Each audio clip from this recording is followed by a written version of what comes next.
The disaster in Afghanistan has fueled the rise of a new axis of evil in the world. China, Russia, Iran.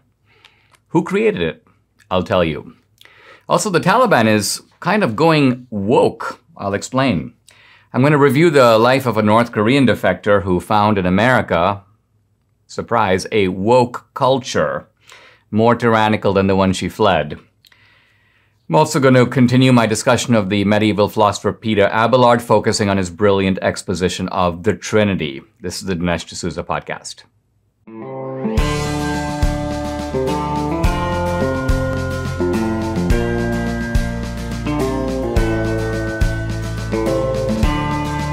America needs this voice. The times are crazy. In a time of confusion, division, and lies, we need a brave voice of reason, understanding, and truth. This is the Dinesh D'Souza podcast.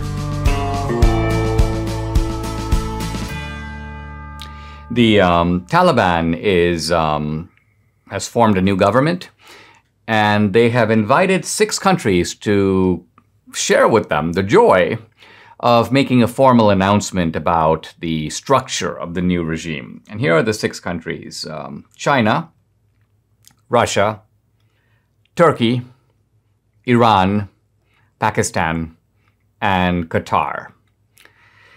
So if you look more closely, you realize that you've got 3 blocks here, a new axis of evil emerging in the world.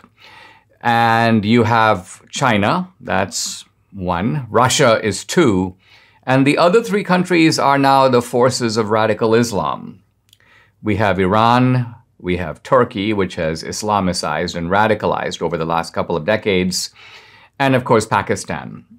So what all of this is showing us is that while we locate the disaster of Afghanistan in Afghanistan, there are sort of larger currents that are moving that we should not be unaware of. Now, the Biden administration appears not only inattentive, but indifferent to all of this.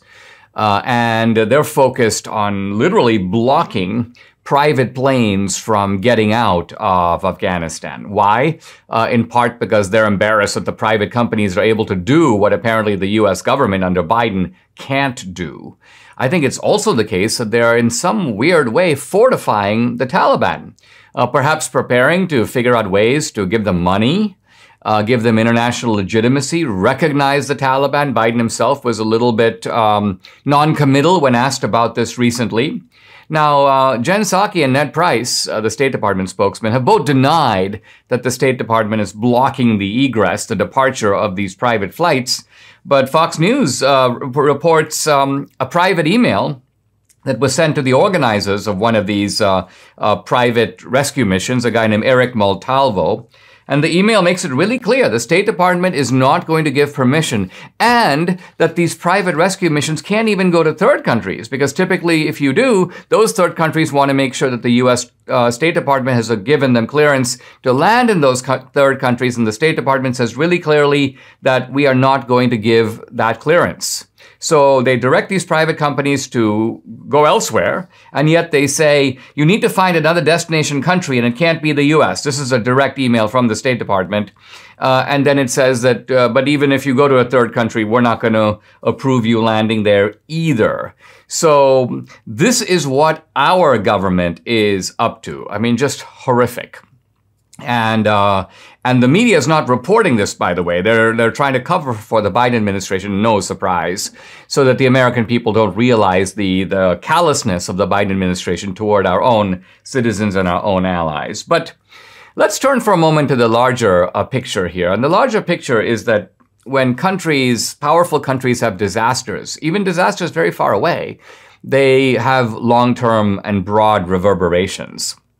In the Peloponnesian War, the Athenians were basically winning, but they launched a kind of a reckless expedition against Sicily.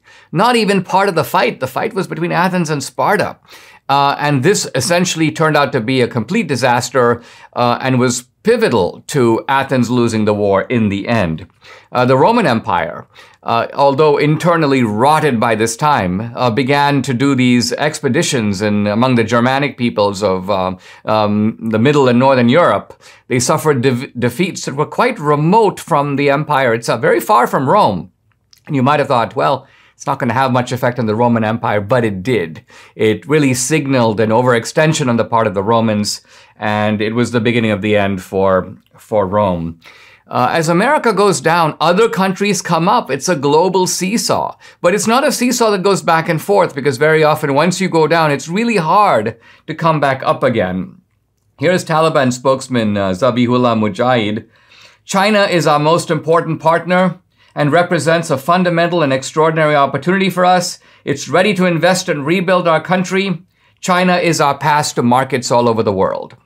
So the Taliban, forget about all the silliness of the Biden administration. We have a lot of leverage over the Taliban. We're going to be using our leverage. There's no leverage. The Taliban have basically decided, listen, we don't care about this idiotic American nation-building model. We don't want them to build our nation. We want to build our nation our way. We prefer the Chinese, let's call it, transactional model. And the Chinese are much more Machiavellian about it. They come in and they say, listen, we'll give you money, we'll build your ports, we'll build your railways. Obviously, we have a lot to gain because we're connecting China to Pakistan through Afghanistan. So we have all kinds of strategic benefits. And some of this money is given as loans. We're going to use the rich copper resources of Afghanistan that we know how to tap. So we will pay ourselves back for any money we put into Afghanistan through this kind of revenue. So the Chinese, you can say, are playing it a lot smarter on the international scene than the United States, at least the United States under Biden. And our allies are getting nervous, and you can see this. I just see in the Epoch Times, Japan and Taiwan are now having security talks with each other. Unprecedented. The Japanese have never before sat down with the Taiwanese to say, hey, listen, we are both in the crosshairs of China. China wants Taiwan. China wants to immobilize Japan. Maybe we need to work more closely together. I think this is not a sign of the strength of the alliance, but its weakness. Japan is realizing they can't count very much on U.S. support. Taiwan is realizing the same. And so the Japanese and the Taiwanese are saying, hey, listen, we need to do what we can. And India is probably going to be part of these talks pretty soon to neutralize the growing power of China, not just in the neighborhood, but more broadly in the world. If you can believe it, guys, there's a January 6th defendant sitting in prison. He won't be released because he's been watching Mike Lindell videos on Frank's speech. Unbelievable. But also shows you the power of this guy Lindell and how much he scares the other side. I want to talk about how we can support Mike Lindell, and the way we do it is we patronize his great products. Now, this is a guy who has a passion to help everyone get the best sleep of your life. He didn't stop by creating just the best pillow. He's also created the new Giza Dream bed sheets. Now, these look and feel great, which means an even better night's sleep for me, which is crucial for my busy schedule. Mike found the world's best cotton called Giza. It's ultra soft and breathable, but extremely durable. Mike's Giza sheets come with a 60-day money-back guarantee and a 10-year warranty. The first night you sleep on these sheets, I can testify you're not going to want to sleep on anything else. The Giza Dream Sheets come in a variety of colors and sizes, and Mike is making a special offer for my listeners, sale of the year for a limited time. 50% off, as low as $49.99 on the sheets. It's a great deal. Go to mypillow.com and use promo code Dinesh. There you'll find not just this great offer, but deep discounts on all the MyPillow products. You got to fill your home with them like Debbie and I have. Call 800-876-0227. That number again, 800-876-0227, or go to mypillow.com. To get the discount, you got to use promo code DINESH, Dinesh. Is the Taliban going woke? Apparently, the U.S. State Department is very concerned that it is not making sufficient progress in this direction. And I kid you not, I read today, this morning, in The Hill, the headline is State Department Voices Concerns over all-male Taliban government. At first, I thought it was a joke. I was looking for like the Babylon Bee headline. But no, this is the U.S. State Department. They they're expressing the concern. A State Department spokesman says that, quote, the Taliban has presented us with this caretaker cabinet. We have made clear our expectation that the Afghan people deserve an inclusive government. And then the statement goes on to say, the Taliban cabinet, quote, consists exclusively of individuals who are members of the Taliban or their close associates and no women. So evidently, the Biden clowns believe their own nonsense. They believe that the Taliban is... And of course, the Taliban was playing along with this for some weeks. They were saying things like, well, you know, this is the new and improved Taliban. Well, listen, you know, this is not like the old Taliban in the past. And at one point, I even saw an article in the Daily Mail saying that the Taliban were vowing to tackle climate change. So... In honor of all this, I mean, I think we know in reality the Taliban is the Taliban, and they're acting like the Taliban. They're going door to door to hunt down their opponents. They have essentially closed down the girls' schools, and the women are back in hijab by law. So the Taliban is behaving the way the Taliban is. A spider will always be a spider, you might say. But what would it be like if you actually had a woke Taliban? I like to do these kind of thought experiments, you know. So I'm going to give you my version of the woke Taliban. And this I think would really please the Biden administration. So here we go. We in the Taliban are very concerned about our international image. We are trying to make sure that we improve this. We have been reliably informed that the temperature here in the desert is 1 degree hotter than it was 100 years ago. This is a matter of great concern among us Taliban. It was hot enough before. This idea of a 1 degree increase is very worrying. Pretty soon many of us are going to have to take down all these robes. We don't like it. We don't like it. We have to work on this. We are also informed by the world that our policies toward women have been, let's just say, a little bit crude. We need to reform these policies. In fact, I was asked the other day by a friend of mine. He said, this is a friend of mine from Scandinavia. He said, for centuries, the women in the Taliban used to walk behind the men, and I now notice that they're walking in front. He wanted to know the reason for this, and I will tell him what it is. There are many unexploded landmines since the Civil War. And finally, our policy toward gays is in need of serious revision. Our old policy, as many of you know, was simply to have gays have buildings fall on top of them. We wouldn't blow up the buildings on their heads. And as you can imagine, they did not take to this very kindly. So we have a new choice-based policy. The choice-based policy is we are going to have a switch, and we are going to invite the gays to activate the switch on their own so that then the building will fall on them. Now, this may not be seen as a radical change, but you have to realize for us in Islam, we have to take these things slowly. And so we hope that these measures that we are announcing today will help bring about not only international recognition, which we deserve, but some increased aid and support from our friends in the Biden administration. Debbie and I decided to give up bread a while ago to save on carbs, and boy did we miss it. That is until we tried this new bread from Uprising Food. We love to eat our avocado toast with Uprising bread every morning now, and Debbie found out it has only 2 net carbs per serving, 6 grams of protein, and 9 grams of fiber. William and his team at Uprising Food have cracked the code on healthy bread. You simply can't find something this healthy, that tastes this good, that's this fresh. Uprising has made prebiotic fiber delicious, and their patent-pending breakthrough in psyllium husk activation makes fantastic digestive health absurdly easy for all of us. For me, it's all about the taste. And when I find stuff that tastes great and is good for me, hey, I'm sold. Uprising Food has absolutely nailed the taste factor. Go to uprisingfood.com and use code Dinesh to get $10 off the starter bundle. They ship directly to your door. That's uprisingfood.com and use my code Dinesh to get $10 off your order.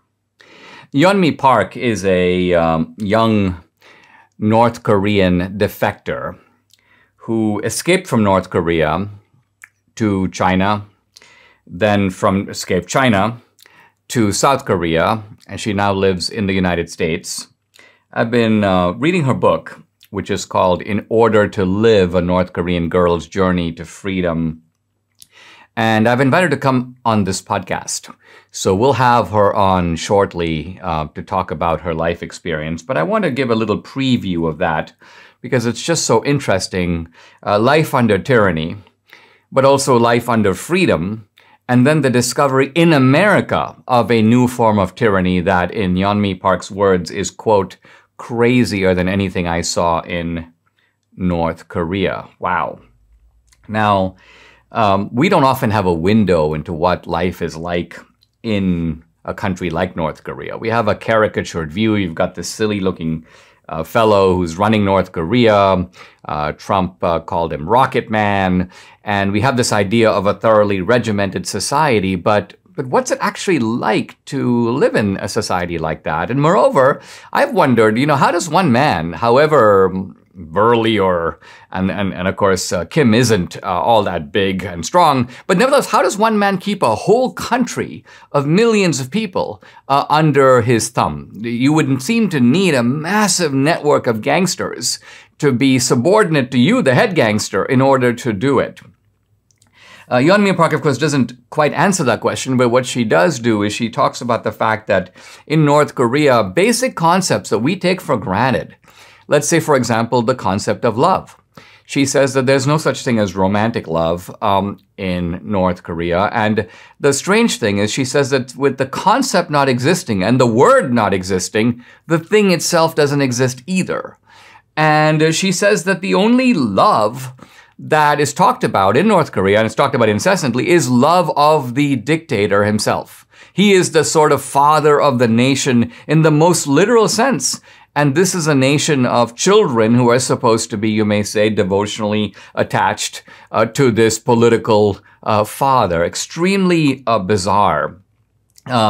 Anyway, Yomi Park's father was imprisoned over over smuggling. Smuggling here is basically when the government restricts everything and the black market becomes a form of economic freedom. Nevertheless, he's thrown in jail. Yomi and her mother are trying to get out of North Korea.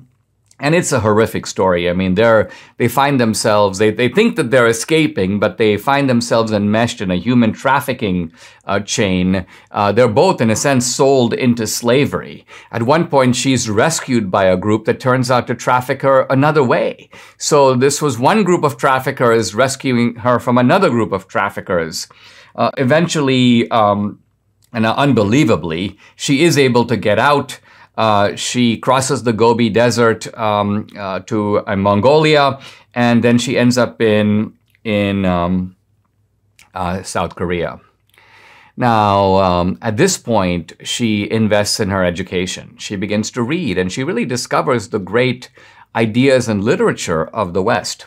Specifically, she talks about the fact that she read Shakespeare, she read a biography of Lincoln, she read George Orwell, she read Jane Austen. So she discovers through literature, not through experience, but literature, a world that is very attractive to her, a world of civilized people who are exploring genuine human questions, an atmosphere of moral seriousness, an atmosphere of intellectual freedom, and she wants to be part of this. And she comes to America and she enrolls in Columbia University. And this is where the plot takes a kind of unexpected turn. At the beginning, she says she was very much, you may say, magnetically drawn to American freedom. She says in North Korea, everybody kind of wears a mask. And what she means by a mask here is not a COVID mask. She means people hide their own identity. And they live in sort of fictional identities. In some cases, people have multiple such identities. And but she says in America, she came to discover the idea of freedom and ordinary things. She says in North Korea, for example, when you're hungry, she goes, hunger is a normal part of living in North Korea. She goes, I suddenly realized in America, when I'm hungry, I just go downstairs and I eat out. And just something so simple. This is not even an exercise of one of the Bill of Rights per se. It's merely the ordinary activity of human life. You go socialize, you make friends, you find someone to be your life partner. Yomi Park married an American. But what she found at Columbia University is the unnerving kind of twist in this narrative. And that is she found, she says, an intolerance, a closed-mindedness, a political correctness imposed she now knows by the left. At first, she was just puzzled by it. She says she was actually just talking about a book by Jane Austen, and one of the administrators at Columbia comes and sort of gives her a stern lecture, says, "Stop reading that book." And she goes, why should I do that? And she goes, "Because that's an anti-colonial book. You can't read a book like that." So this kind of intellectual barbarism, amazingly, is now part of the Ivy League. It's now part of our elite institutions. And this is Yomi Park talking. She goes, "Wow, this is insane." She says, "I thought America was different, but I saw so many similarities to what I saw in North Korea that I started worrying." At one point, she even says, that the level of insanity in terms of regulating speech in America is even nuttier, is more extreme than the censorship in North Korea. I think why? Because it's so arbitrary, and moreover, it is censorship that is masked with a kind of covering of virtue. This is the way to be a good person. Don't say this, don't say that, don't think this, don't read that. Let's tear out the pages of this book. Let's no longer assign Mark Twain, and on and on and on. And so Yomi Park has become a champion of freedom in the deepest sense. And by that I mean she is championing freedom not just as a human rights spokesman fighting for freedom around the world, but she's realized that we have now to be part of a group. I count myself in this group, Debbie too, part of a group in America that recognizes that there are great dangers to freedom in this country. And we have to fight for freedom in America also. Incognito or private mode doesn't mean invisible. That's right. That was Google's defense on a $5 billion class action lawsuit against the company in California, where it's accused of secretly collecting user data. So how do you actually make yourself as invisible as possible online? You use ExpressVPN like I do. Turns out that even in so-called incognito mode, your online activity still gets tracked, and data brokers still get to buy and sell your data. One of these data points is your IP address. Data harvesters use your IP to uniquely identify you and your location. But with ExpressVPN, your connection gets rerouted through an encrypted server, and your IP address is masked. So fire up the app and click one button. Use it on smartphones, laptops, even routers, so everyone who shares your Wi-Fi can be protected. If you really want to go incognito and protect your privacy, secure yourself with the #1 rated VPN. Visit expressvpn.com/Dinesh. You'll get 3 extra months for free. That's expressvpn.com/Dinesh, expressvpn.com/Dinesh. I'm really enjoying the kind of naked fury of the left at Texas right now. Part of the fury, of course, is over the Texas voter integrity law. And the very vehemence with which the left is attacking the voter integrity law really tells you kind of all you need to know. But there's also a lot of fury directed at Texas's pro-life law. And here is Eric Swalwell. He goes, "What we all feared has finally happened." I'm reading his tweet. "A tyrannical regime is using its power to control women. Hashtag Texas Taliban." Now, first of all, if we in Texas are the Taliban, Eric Swalwell, here's my question. Where's all our military equipment? Remember the Biden administration gave the Taliban all this stuff. Where are our Humvees? Where are our transport planes? Where are our Black Hawk helicopters? I'm ready. Apparently we're Texas Taliban, but we're not getting the benefits of being the Taliban. But I want to focus here on Swalwell's statement that a tyrannical regime is using its power to control women. I want to ask, well, where is that tyranny? The law in Texas is almost an exemplar of the democratic process. Let's review. The law passed the Senate first. That's an elected body. Then it passed the Texas House. Of course, that was when enough of the Texas Democrats came back, but nevertheless, there was a quorum. It was passed according to the letter of the law, democratically passed. It was signed by an elected governor. It was then upheld by Texas courts in accordance with the due process of law. The Supreme Court decided not to intervene, which essentially kept the Texas. So, in other words, all the various procedures of democracy have been carried out. So what does it even mean to say that this is tyrannical? Now, I don't think Swalwell would know the answer to that. He probably wasn't even really thinking very hard when he used the phrase. He was giving us an intellectual Swalwell, you might say. But in a sense, I would concede that it's possible, even for democracies, to be tyrannical. How can that be the case? Well, the founders recognized that it could be the case. The founders were worried about two types of tyranny. Let's call it the tyranny of the one or the tyranny of the many. The tyranny of the one is, of course, monarchical tyranny, in which a single ruler, a dictator, a king, imposes his or her will arbitrarily on the people. But the tyranny of the many is a more interesting concept. The founders call it the tyranny of the majority. And so the founders agree that if you can have a democratic process and even a majority vote and even elected representatives, and they can be tyrannical if, and this is the big if they are somehow trampling on a legitimate human or constitutional right. And this is where this is the key question. Is, in fact, the right to an abortion a legitimate and fundamental human and constitutional right? And the answer to that question is emphatically no. This right appears nowhere in the Constitution. In fact, if you think about it for a minute, the idea that you're able to sort of kill your own offspring. We often talk about abortion in separate terms than infanticide. Debbie and I were talking about this lately, and we're like, wait a minute, abortion is infanticide. It is infanticide in the sense that the difference between abortion and infanticide isn't really moral, it's only geographical.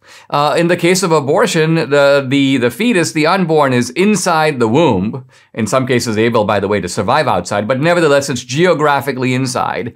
And in the case of an infant who's already born, it's outside the womb. But in both cases, you're talking about an infant. So it's infanticide in both instances.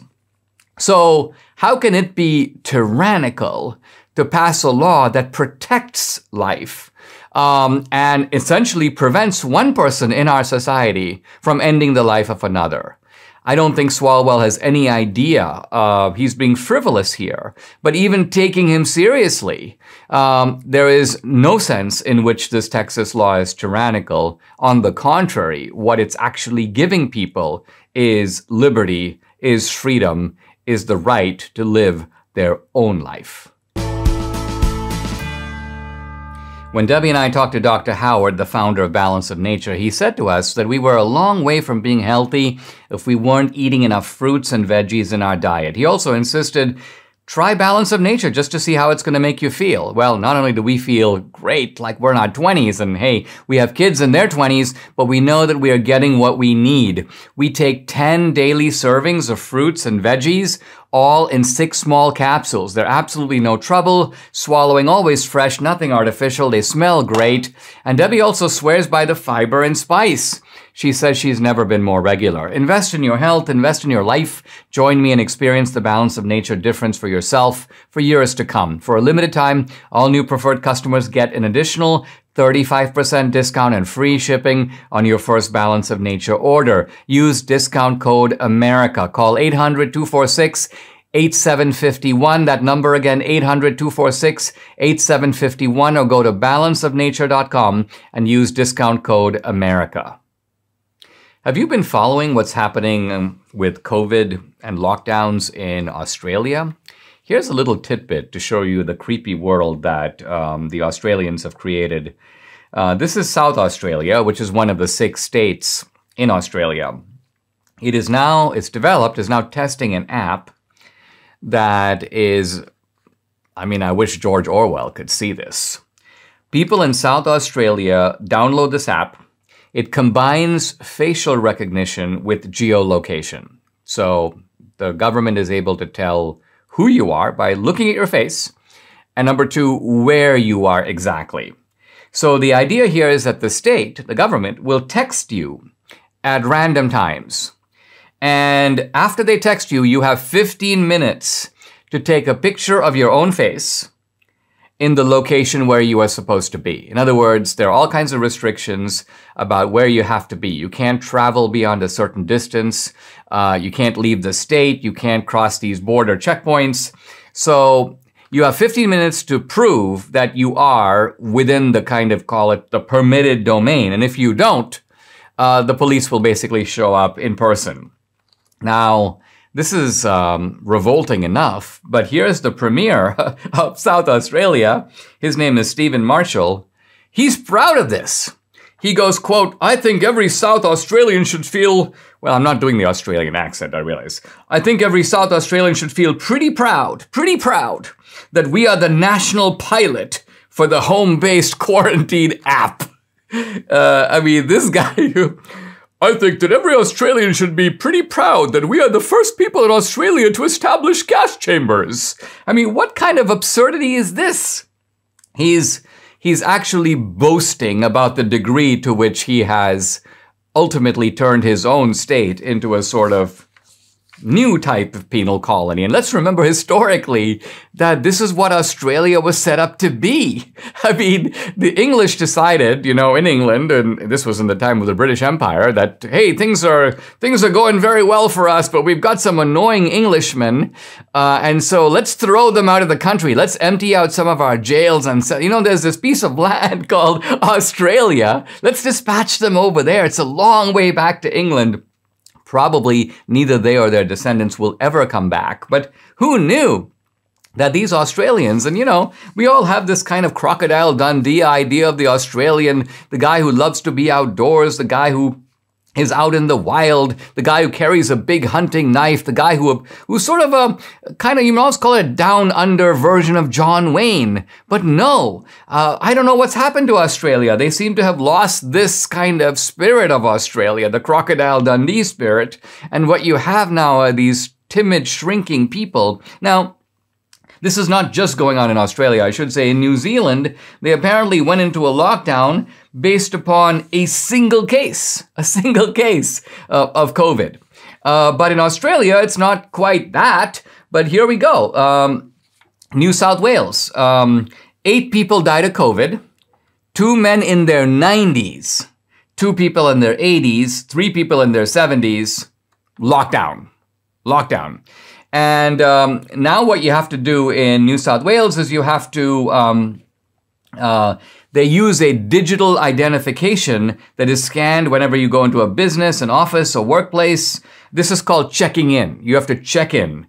And the premier of this region has basically said that, that if you don't have, if you're not vaccinated, then you are in essentially permanent lockdown.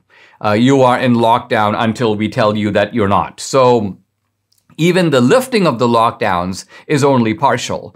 And what the Australians are doing is creating essentially 2 classes of citizens and claiming that one class of citizens doesn't have any basic rights of movement, rights to show up at work, rights to show up in a bank, rights to basically do anything. So And you now see in Australia, if you watch videos of these on social media, you have basically not just police, but military walking on the streets, and they're basically issuing fines here, issuing fines there, sometimes violent clashes between police and lockdown protesters.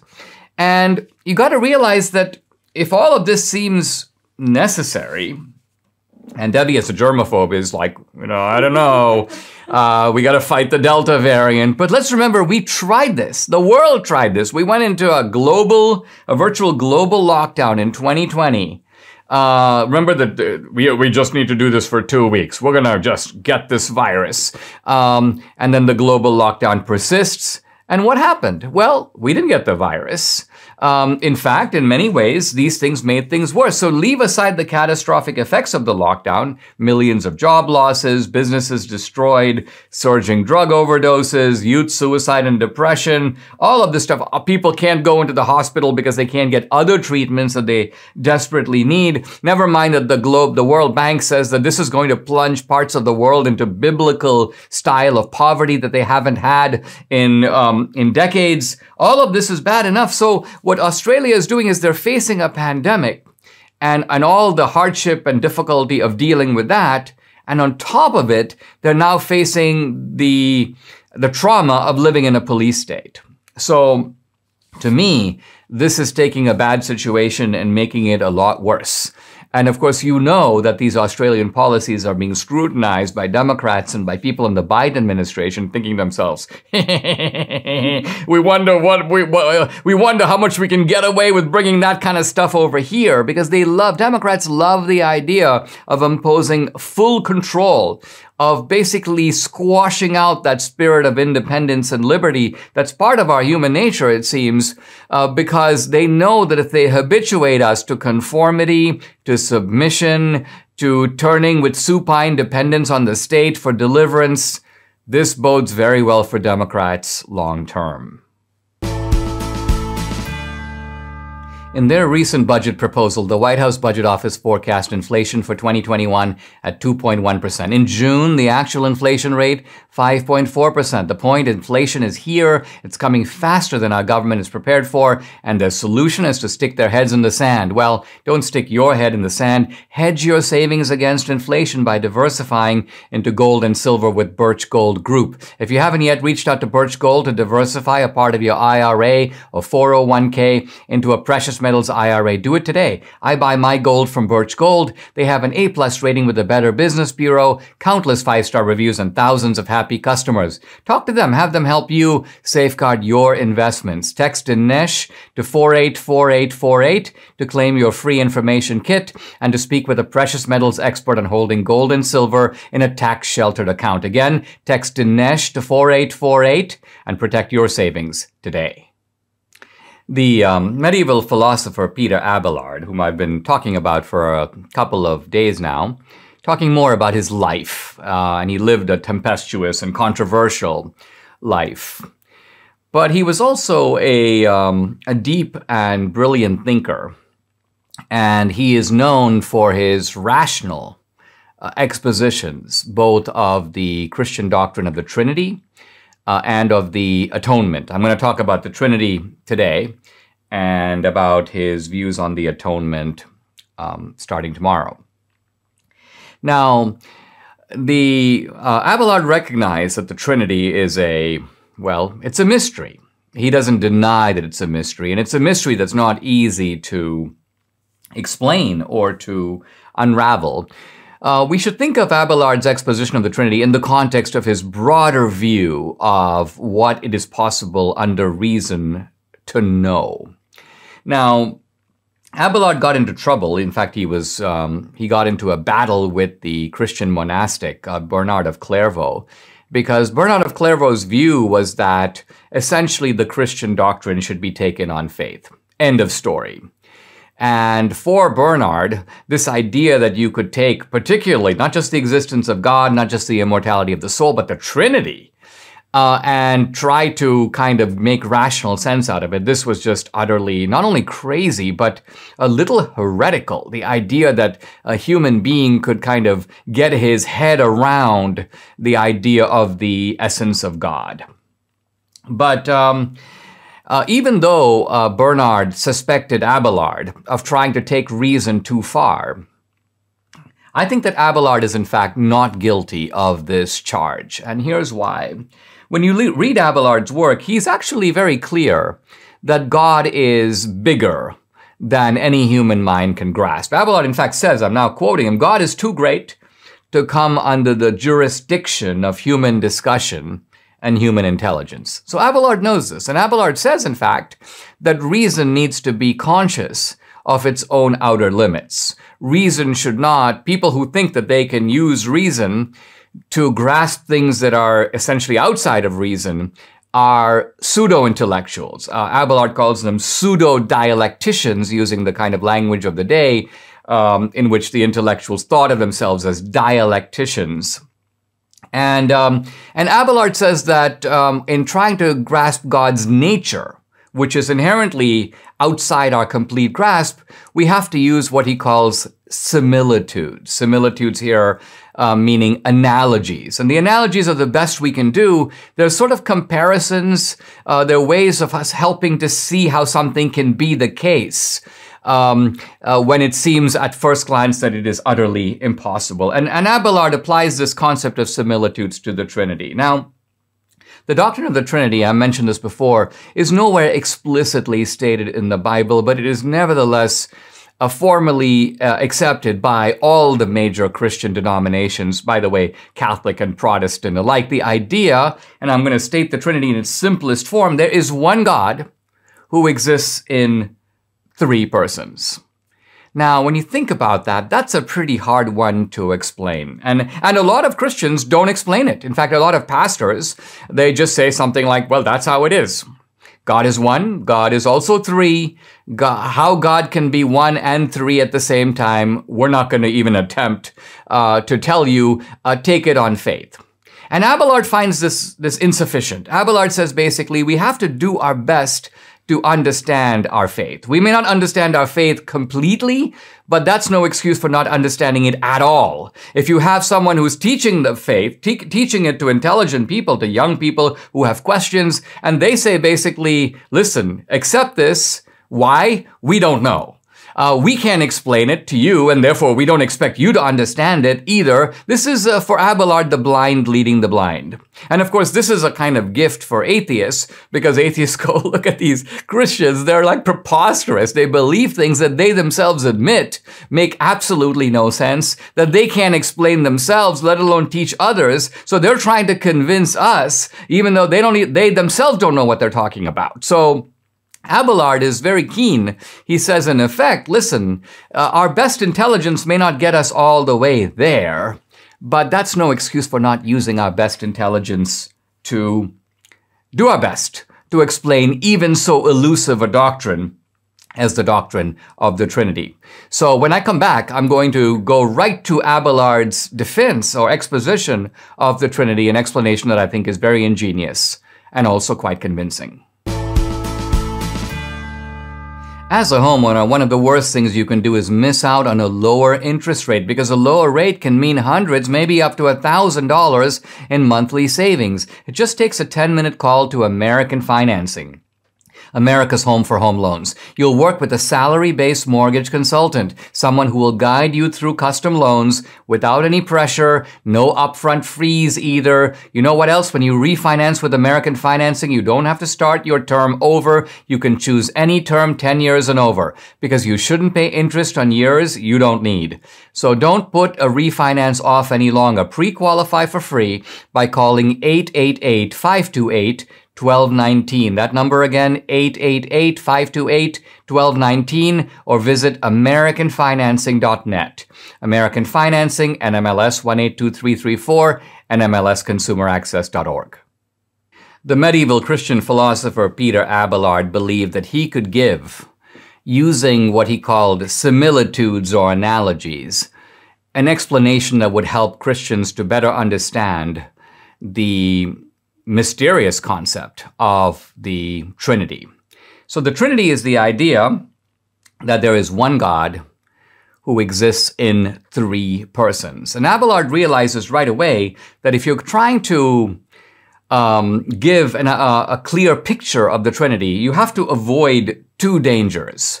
The danger of moving too much in one direction or the other. On the one hand, there's the danger of, well, I'll call it polytheism. And that is that in trying to explain the concept of the three persons, you end up positing three gods, which is more than one God. That is a violation of the idea of monotheism. It's polytheism. And of course, it is a Christian heresy. But on the other side, Abelard also realizes there is an opposite danger. And that danger in his time was called modalism.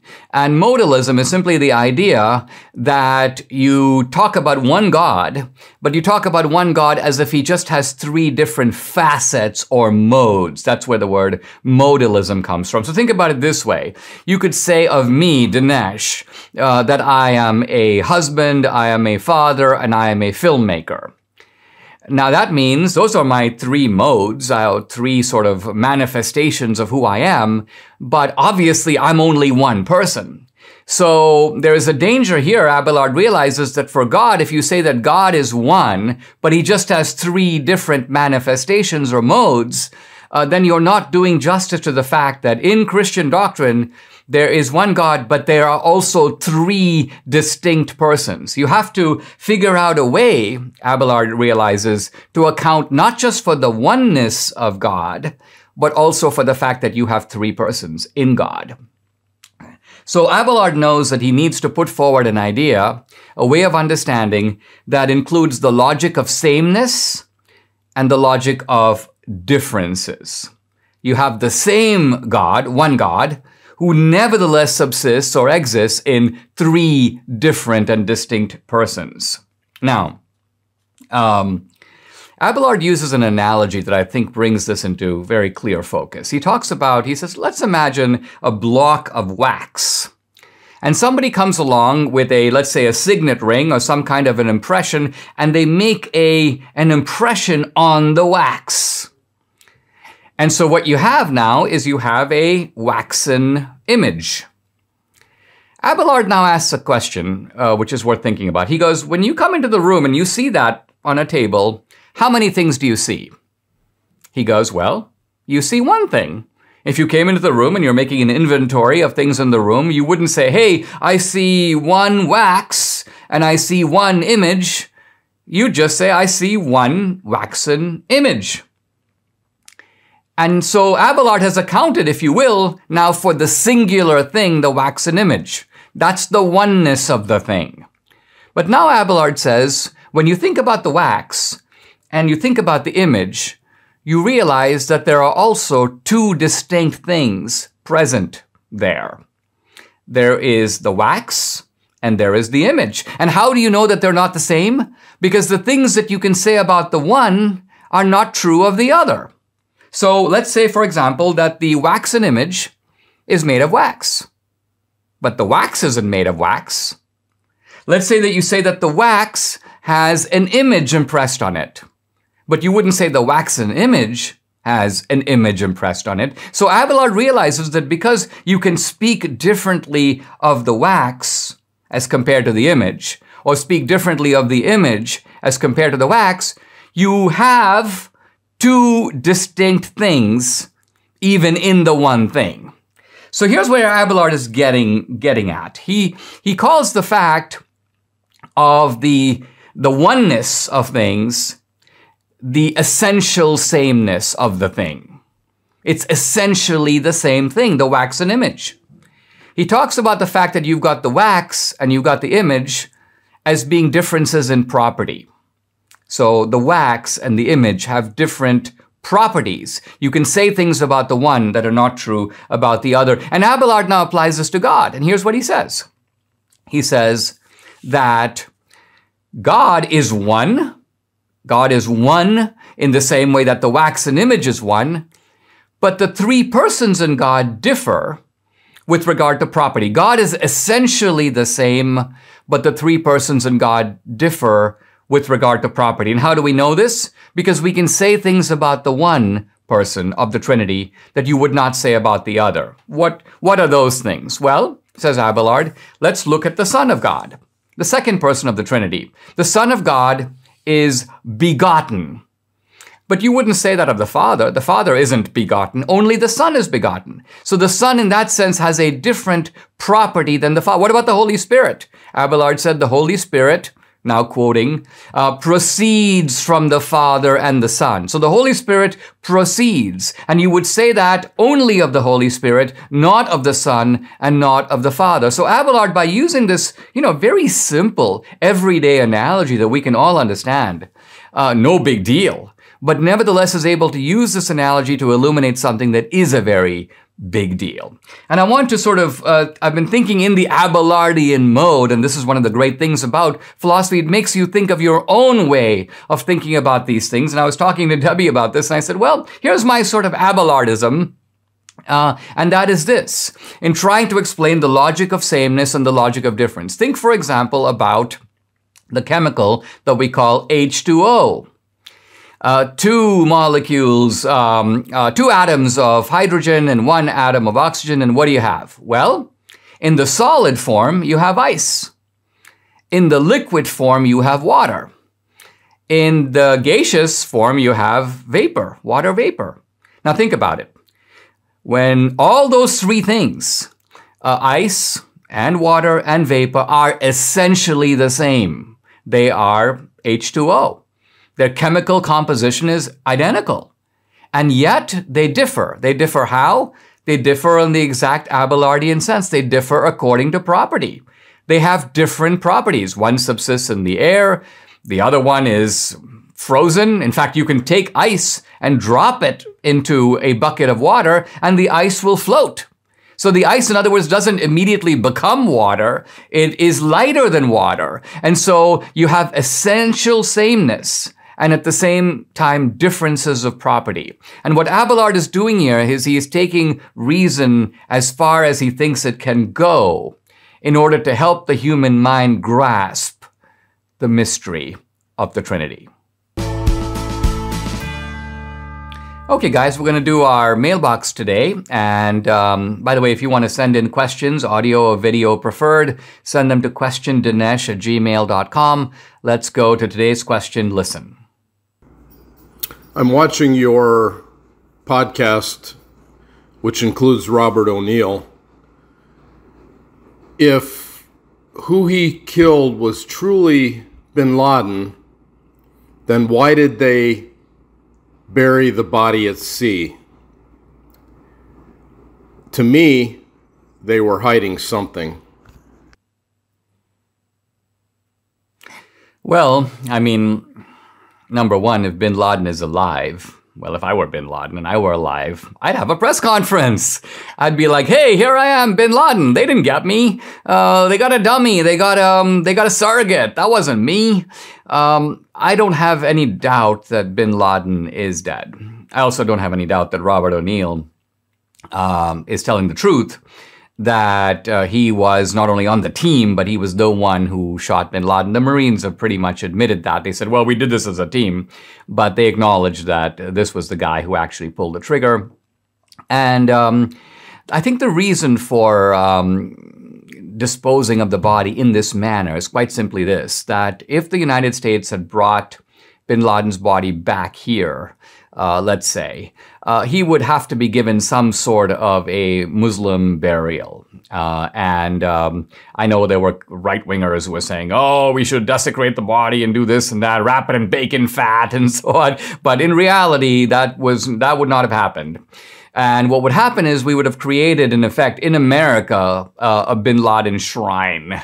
And by that I mean you'd have radical Muslims now, devotees of bin Laden. There would be a place to kind of be dedicated to his memory, kind of like Che Guevara has. His burial place, although originally undisclosed, became some sort of a international shrine to this day. So I think the U.S. government didn't want that. They wanted bin Laden to sort of vanish into anonymity and not create a place where he could be revered. I think that's the motive for why his body was disposed of in that way. Subscribe to the Dinesh D'Souza podcast on Apple, Google, and Spotify, or watch on Rumble, YouTube, and SalemNow.com.